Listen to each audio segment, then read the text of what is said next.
Hello, my name's Jared, and this is going to be my first YouTube video, so I've been meaning to sort of do one of these for a while now, and I finally kind of just wanted to decide what show I would do it over, since I watch so much TV, and I just decided that I would do it over a show that I've been watching the longest, and that's The Young and the Restless. With it being a soap opera, it's been on since like the late 70s. And I started watching it in 87, 88. Like a lot of soap opera fans, I watched it with my mom when I was a kid, and then, as I grew, I kept watching it because, I grew up watching it, and I knew the characters, and soap operas are, they keep characters on there for, their run if they have any control over it. And so, being a fan of, the characters that I remember seeing in 87 that are still on there now, it's fun to, it's awesome being able to see them. And when I was watching, Victor was always the star of the show, but to me, the star, the one that stood out was Christine, and she hasn't been on it for since the 90s. She'd make her brief appearances. Oh, no. It was the, she probably left around 2005, 2006, so it was, yeah. Since then, I think her last big storyline, well, it wasn't even her storyline, but the last storyline that I remember her being involved with before she left was defending Daniel Romalotti for Cassie's death. And then I thought she took off with Danny. I thought she was seeing Danny at the time, Danny Sr., but that must not have been the case, because they were, whenever they would return, they were always single or by themselves. So, and then her last go around, she made out with Nick when he was divorced with Phyllis. So I don't really know what happened between those two. But my favorite character is the one that, most people hate, is Phyllis. I used to hate Phyllis until she came back the second go around, and her relationship with Jack, I think, Michelle Stafford owes that to Peter Bergman, because it was through Jack that, viewers started to see Phyllis in a different light. She'd actually grown. She was still bad in a way, She she still stood her ground, but she wasn't the crazy Phyllis. So they don't really talk about her time away from Genoa City in between crazy Phyllis and then Phyllis and Jack Phyllis. So I'd like to think that she sought professional help, and got her shit together. That's what I think might have happened. They could bring a doctor back anytime now and sort of explain, how she changed, because she was still doing crazy stuff even after the hit and run. She kidnapped Michael Baldwin, and that was when Sandra Ferguson took over the role, and she, but yeah, I didn't like Phyllis, even partly into the relationship with Jack. I didn't really like her until they just had that conversation. They had that conversation about, not running away and taking things seriously. I even started liking Jack more, because I haven't really seen that side of him either in a relationship. Jack was kind of a playboy. The closest thing he really had, it seemed, to a soulmate before Phyllis was Diane. I thought Diane would eventually, be the one that ended up with Jack, but I was completely wrong on that one.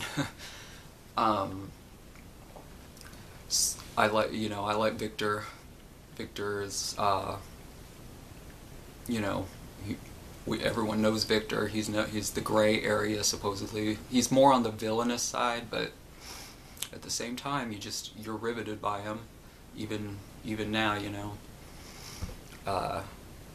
they're putting him in the same like crappy storylines, it seems like, whether if he's not, you know, getting together or leaving Nikki, he's faking his death, so, or, you know, going at it with Adam or Jack.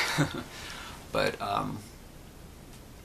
the show isn't really what it used to be, which it was honestly, I'm surprised. It is good that it held up so long consistently, because it was consistently good until I'd say around 2005, 2006, when after Cassie's death, and then it like slowly started slipping. You know, it can still get you though. Like it still has its moments. It's still, but yeah, the death of Cassie Newman was its last like brilliant story. And then after that, you had things where like it looked like it could be good, like Victor's epilepsy, and then you start getting into it and you're just like, what the hell, this is messed up. And and then that can be blamed on the, you know, change in head writers.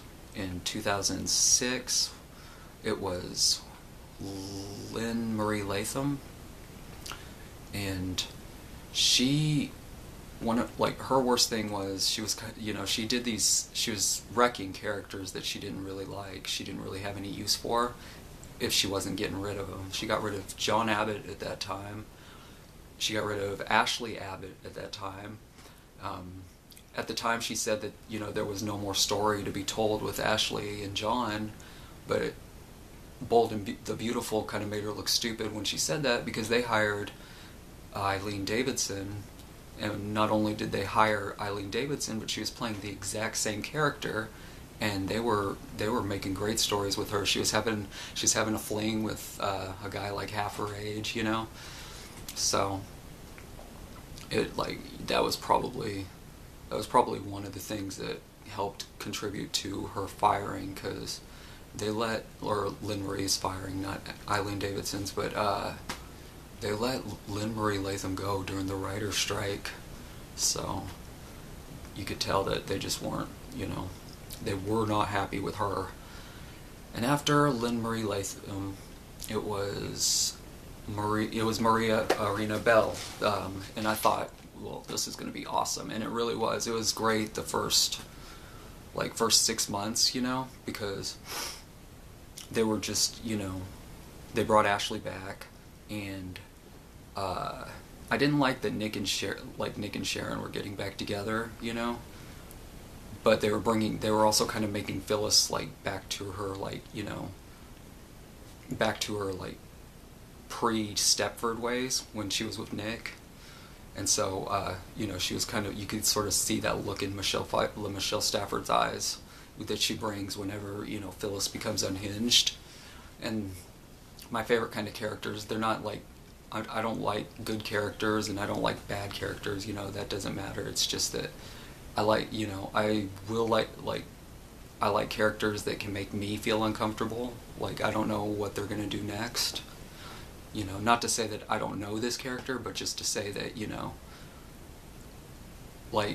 Days of Our Lives had a character like that with Sammy Brady or Nicole Walker, where you always know that she's gonna, you know, scheme and mess something up, and then she's gonna get caught, and everyone's gonna turn on her, and then she's, you know, gonna have a few days, a week or two of, you know, being good and, you know, being normal until they need her to screw something else up again. And which is why, on The Young and the Restless, you know, Phyllis could go either way. She could screw it up, or she could do the right thing. You know, it just if she stops and thinks to control her actions, she will most likely do the right thing. Whenever she told Nick that Faith and Sharon's daughter was not only still alive, but it was, you know, Ashley's baby.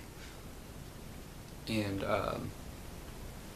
then, you know, she'll turn around and, you know, well, this happened before that, but then, you know, there's the whole blackmailing Brad thing that blew up in her face, and she actually did jail time over that. So You know, Phyllis is definitely my favorite character. Um, but I like all of the characters more or less that have been on the show for so long because you know they contribute to the story. You know, whenever you start watching a show just for you know a couple of characters or for a certain couple, then you're just ready to pick a fight with that show, and you're never going to truly enjoy the show because if you watch a show for a couple, for a certain couple, when they are together, they're not going to be happy all the time. They're going to throw obstacles in the way, so you're always rooting for that couple and you don't get bored with them. And you kind of get like this sort of warped and twisted way of seeing things whenever you're just, you know, trying to find little hints that that couple might get back together or twist everything around to make it into some kind of meaning.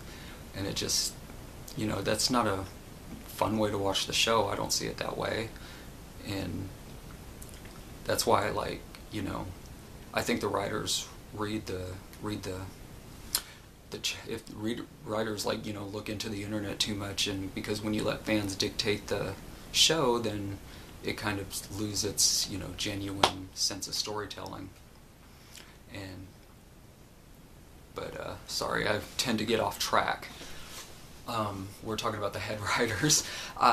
After Marie Latham, we had Maria Arena Bell, and like I said, I did like her material at first, but I think with soap operas it's kind of hard because you have like these fresh and great ideas, and you know what's going to bring, you know what's going to get it on track, and then time goes by and you put your ideas out there, and then now you got to put more ideas out there because soap operas are like more or less never ending. They're longer than, you know, a series like, you know, a TV series that has like 20 something episodes, or, you know, 12 to 20 something episodes. Whereas this, it just like, there's no summer break, and there's every day, and you're still having to come up with. So I think Maria like ran out of really good ideas, and she's like, okay, now what? Well, I'm just gonna take these people, and you know, she started getting, you know, she was getting more and more unbalanced with her storytelling as well, and she like over time became, you know, as bad as almost as bad as Lynn Marie, and she was finally let go recently this year. No, yeah, recently, like during the summer, I think, and she was just doing broad strokes over the characters. They were just, you know, doing things out of, like, one day you'll have a character doing one thing and saying one thing, the next day you don't know why they're doing it. The worst victim of this was Sharon Newman, and Sharon Case's character. And, you know, because really even before Lynn Marie Latham, before the whole Cassie thing, Sharon was a very flawed, you know, layered character who wasn't the golden girl like Cricket was, but she wasn't the vixen like Phyllis. She was a very real, like, relatable character that made mistakes, but at the same time, you know, she did what she could to fix them. And there was a point in time where, like, she wasn't the damsel in distress that would, like, wait around. She did what she could to get herself out of situations.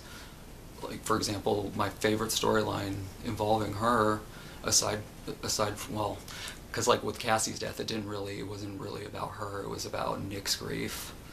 You know, she, like, and then, you know, Sharon trying to reach out to Nick, and it was more about, you know, Nick's, like, his vengeance and his anger and his love for Cassie. So that kind of threw me off. But my favorite one involving Sharon was the Cameron storyline. Was that his name, Cameron? He was played by Lyndon Ashby, who I think, if I'm not mistaken, is married to the second Diane. And her name, she's on the Vampire Diaries now. She plays Tyler's mom. I think he's married to her. But anyway, Sharon had an affair with Raul, and it finally came to light, and Nick separated from her, and he was treating her, you know, pretty badly. I mean, which is understandable, but it kind of got to the point where, you know, how much more can I apologize for this mistake I made? And she kissed Victor, and Nick saw it, and she left town. Because, like, who wants to deal with that shit? Because Nikki was always a bitch to her, and, you know, Nick, I mean, not as bad as now, but Nick tends to be sort of holier than thou. I mean, not as, but like I said, you know, it's nothing compared to how he is now. But she left town for a while, and